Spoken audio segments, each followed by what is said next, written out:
Hi, my name's Susan, and I'm 50 years old, and today is my second day with a biventricular pacemaker.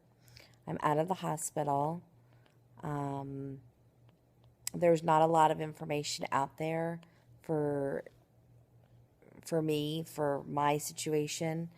I have what they call a left bundle branch block, and it's not a blockage in the arteries, it's an electrical issue. So my heart will be pumping just fine. And then if I exert myself, my heart rate gets up to like 100 beats per minute.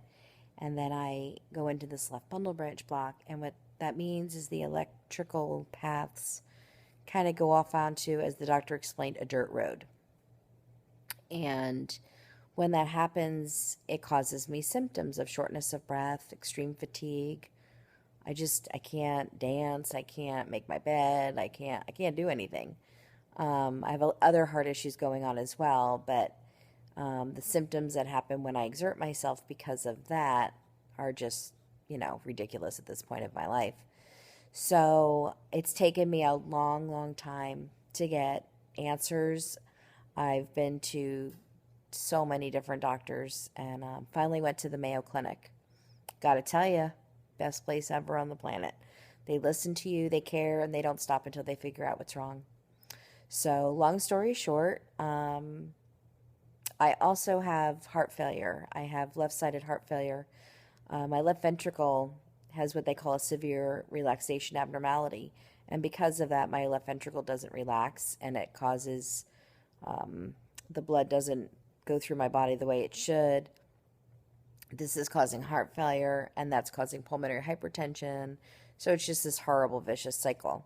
So they're hoping that the pacemaker, although it can't fix those other things, they're hoping it will give me some sort of quality back in my life because I am a far too energetic, happy person to be sitting on the couch all day doing nothing because I can't breathe if I try to do anything. So they put the pacemaker in. It's called a biventricular pacemaker. It has 3 leads. Very painful, I'm not going to lie. I woke up. They did it under general anesthesia, which they weren't going to stick a tube down my throat or anything like that, but apparently they had a hard time keeping me, I guess, asleep enough, or my legs kept moving, so they ended up having to do the tube down the throat, the whole 9 yards. So I have a sore throat from that. They cut into my muscle. There's 2 different ways they can do it. They can either go through your muscle to implant the little device, or they can just make a pocket in your skin, underneath your skin, make a pocket and stick it in there. That's definitely going to be the easier recovery. Mine, they stuck behind my muscle, so they were digging around in there for a few hours.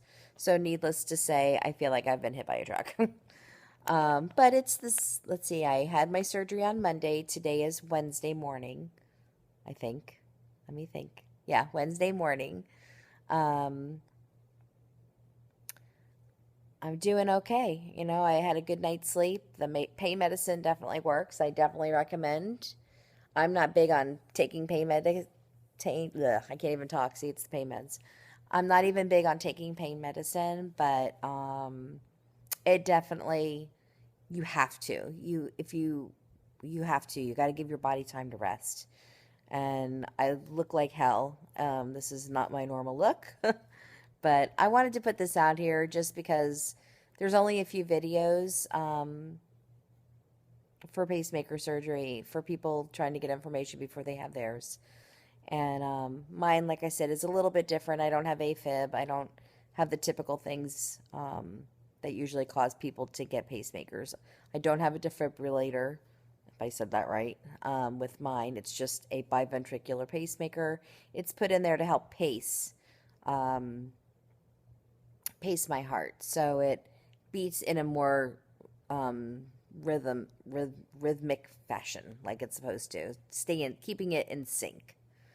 So we'll see. My doctor is hopeful, but did say that it's a different type of case. They're hoping it will help me, but if we find that it doesn't, and it's really too soon to tell because I can't do anything right now at all because of the pain, and I have to you know, keep cool. But if we find it's not helping my symptoms, he said we're going to give it a year and a half. And if it doesn't work, they're going to take it out.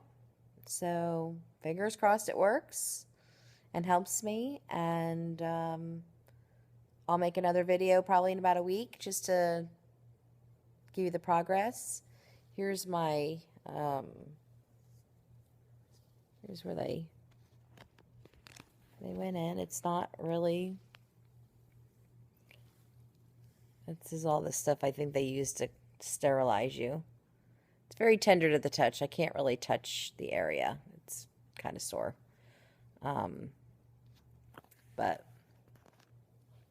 I'm just hoping each day gets a little bit better. I can't move my left arm above my head. I have to wear a sling and keep it in front of me so I don't use it. It's very hard not to use my right hand behind my back. Like if I'm trying to get dressed, I have to seriously be careful. You have to really be careful because you don't want the leads to move or they'll have to go back in and redo it. So that ain't happening. Anyway, I wish you the best and happy healing to all of you who might be going through the same thing. And like I said, I'll try to do another video in about a week or so to just track my progress. Take care.